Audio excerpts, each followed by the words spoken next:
رمضان کے مہینے میں عام دنوں کے مقابلے میں مسجدوں میں بچے زیادہ آتے ہیں، مسجدوں میں بچے زیادہ آتے ہیں۔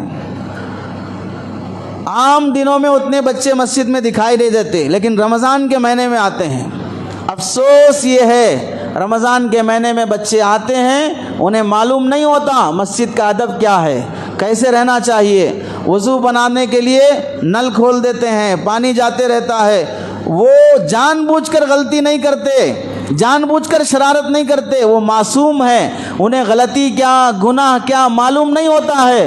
اس واسطے وہ ہمیں دیکھ کر سیکھنا چاہتے ہیں، ہمیں دیکھ کر سیکھنا چاہتے ہیں۔ ہم رکعت باندھ کر کھڑے ہو گئے، ان کو معلوم ہی نہیں رکعت کیا چیز ہے، رکوع کیا چیز ہے، سجدہ کیا چیز ہے، ہماری نقل کرنا چاہتے ہیں۔ یہ بہترین موقع ہے ہمارے بچوں کی تربیت کا۔ رمضان کے مہینے میں مسجد میں بچے آئیں، آنے دو، اپنے بچوں کو لاؤ۔ 5 سال سے بڑی عمر کے جتنے بھی بچے ہیں ان بچوں کو اہتمام سے لاؤ، محبت سے پیش آؤ۔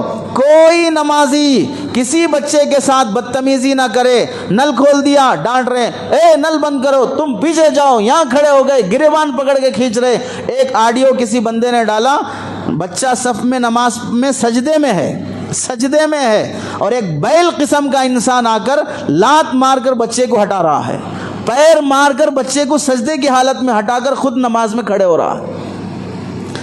میں نے وہ ویڈیو دیکھا تو من کرا اگر وہ بندہ مل جائے تو 4-5 جوتے اسے سڑک پر مارنا چاہیے۔ اتنی عقل نہیں ہے کہ بچہ معصوم ہے، تیرے سے پہلے آ کر صف میں وہ سجدے میں پڑا ہوا ہے اور تو بیل قسم کا بازار میں چرتا ہوا جانور اور اس بچے کو آ کر لات مار رہا ہے۔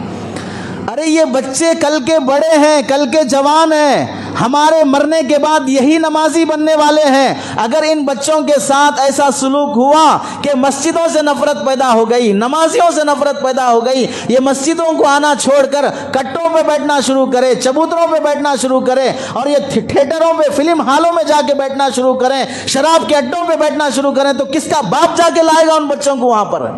مائیں تڑپتی رہ جاتی ہیں کہ بچہ آوارہ ہو گیا، اسے کون سدھارے گا؟ ایک ماحول اور موسم ہے بچوں کے سدھرنے کا۔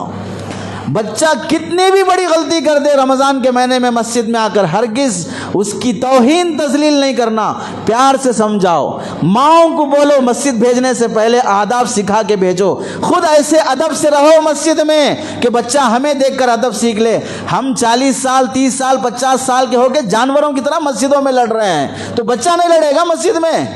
کمیٹیوں کے جھگڑے، ان کے جھگڑے، ان کے جھگڑے، یہ ٹاپک تو اتنا لمبا ہے کہ اس پر بھی 1 گھنٹہ ہونا چاہیے۔ رمضان میں جھگڑوں کی ایک ٹاپک ہے، کون کون رمضان میں جھگڑے کرتے ہیں اور اس میں اتنی غلیظ حرکتیں ہوتی ہیں، اللہ کی پناہ۔ اب تو موضوع بدل جائے گا۔ جب ہم لڑتے ہیں رمضان کے مہینوں میں تو چھوٹے بچے لڑیں تو کیا ہوا؟ ہمارا لڑنا گناہ ہے، ان کا لڑنا گناہ نہیں ہے، وہ محبت میں لڑتے ہیں۔ 2 منٹ پہلے لڑے، اس کے بعد مل لیتے ہیں۔ ہم اگر لڑتے ہیں تو جانوروں سے بدتر لڑتے ہیں، موت تک بھی دل صاف کرنے تیار نہیں ہوتے، ایک دوسرے کی غلطیاں دیکھتے ہی رہتے ہیں۔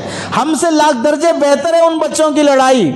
اس واسطے بچے کچھ بھی حرکت کریں، اللہ کے نبی علیہ السلام مسجد نبوی میں نماز پڑھا رہے ہیں، بچے پیچھے کھڑے ہوئے ہیں، چھوٹا دودھ پیتا بچہ بھی لایا جاتا تھا نبی کے زمانے میں۔ عورتیں نماز پڑھنے کے لیے نبی کے زمانے میں آتی تھیں، نماز میں کھڑی ہیں، فجر کی نماز ہے، امام صاحب 40 آیتیں 60 آیتیں نماز میں پڑھنا ہے۔ بچے کی رونے کی آواز آئی پیچھے سے، سرکار دو عالم صلی اللہ علیہ وسلم نے 40 آیتیں جہاں پڑھنا ہے وہاں پر انا اعطیناک الکوثر 3 آیتیں پڑھ کے رکوع میں جا رہے ہیں۔ 3 آیتیں پڑھ کر نماز کے بعد فرماتے ہیں میرا من کر رہا تھا کہ میں لمبی قرات کروں، لیکن بچے کے رونے کی آواز آئی، وہ بچہ دودھ کے لیے رو رہا ہے، اس کی ماں بے چین ہوگی، اس واسطے میں نماز کو مختصر کر دیا۔ اللہ کے نبی کے زمانے میں نبی نماز پڑھا رہے ہیں، حسن حسین نماز کے لیے آ کر سجدے میں ہیں تو اوپر اللہ کے نبی کے پیٹھ پہ بیٹھ گئے، سجدہ لمبا ہو گیا، صحابہ اتنی دیر سجدہ، ایک صحابی اٹھ کے دیکھے اللہ کے نبی ہیں یا انتقال ہو گئے، اتنا لمبا سجدہ ہوا، دیکھے پیٹھ پر بچہ بیٹھا ہوا ہے، آگے بڑھ کر بچے کو ہٹا دیے، اللہ کے نبی سجدے سے اٹھے، دوبارہ سجدے میں جب گئے بچہ پھر بیٹھنے جانے لگا تو یہ صحابی اسے ہاتھ سے روکنا چاہ رہے تھے، اللہ کے نبی علیہ السلام نے ہاتھ سے اشارہ کیا نہ روکو، اسے بیٹھنے دو۔ کہاں؟ نبی کے اوپر مسجد میں نماز کی حالت میں سجدے میں بیٹھنے جا رہا بچہ. کتنا برداشت کیا اللہ کے نبی علیہ السلام نے بچوں کو. اس واسطے رمضان کے مہینے میں کسی بچے کا گریبان پکڑ کے کھینچنا، پیچھے کر دینا، ڈانٹ دینا، پیار محبت سے بازو کھڑا کر لو. ہمارے عمل سے مسجدوں سے محبت پیدا کرو. کل ہم اتنی خدمت نہیں کرتے جتنا یہ بچے کرتے ہیں. افطار کے لیے دیکھ لو، مسجدوں میں افطار کا انتظام ہوتا ہے، پاکی صفائی کرنا ہے. مؤذن کا ساتھ دینے والے بڑے لوگ ہوتے ہیں یا چھوٹے بچے ہوتے ہیں؟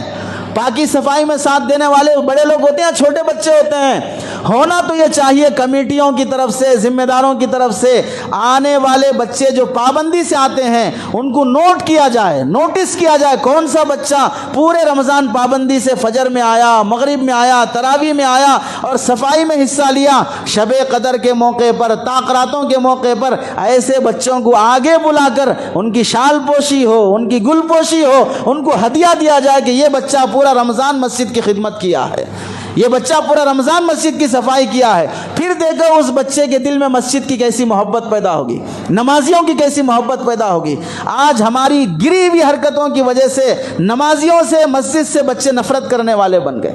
اسکول میں دیکھو 3 سال سے، بیبی کیئر میں دیکھو 1.5 سال سے مائی رکھ کر، آیا رکھ کر، نوکر رکھ کر تمہارے گھر کے بچوں کو ہم 4 گھنٹے 6 گھنٹے ہم پالیں گے، ہم صفائی کریں گے، ہم حفاظت کریں گے.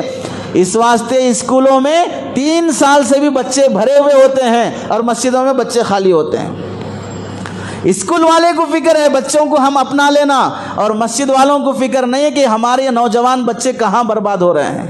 اس واسطے رمضان کے مہینے میں بچوں کے ساتھ سختی سے پیش نہ آیا جائے.